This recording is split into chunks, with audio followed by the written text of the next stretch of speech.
नाज़रीन अस्सलाम वालेकुम। सुबह को तकरीबन 9 ना टाइम आंधी तूफ़ान मूसलाधार बारिश अल्लाह ताला खैरियत नाल बारिश बरसाए जी, अपनी रहमत नी बारिश बरसाए। तकड़ियों पे हर तरफ यानी बिल्कुल इस तरह पता लगना है पे कि जिस तरह मगरब तो बाद होना है या सुबह फजर की नमाज तो बाद होना है। इस तरह बिल्कुल अंधेरा ही अंधेरा हो गया हर पास। बारिश इतनी तेज़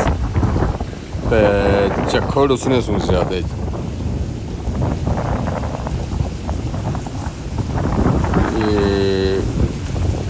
तकरीबन लोग कणकां वगैरह भी सांभी चुके हैं, होश हो अपने भाई कहते ने।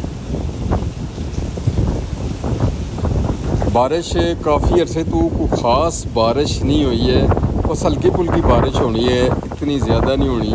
पानिया की सतह इंतहाई कम हुई है, खास करी जड़ा साढ़ा खिता पटवार है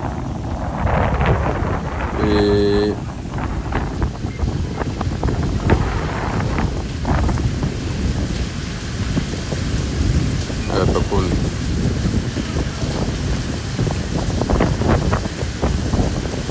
गरज चमक चंगा गजना भी पिया है माशाअल्लाह, वसना भी है, बदल भरना पिया।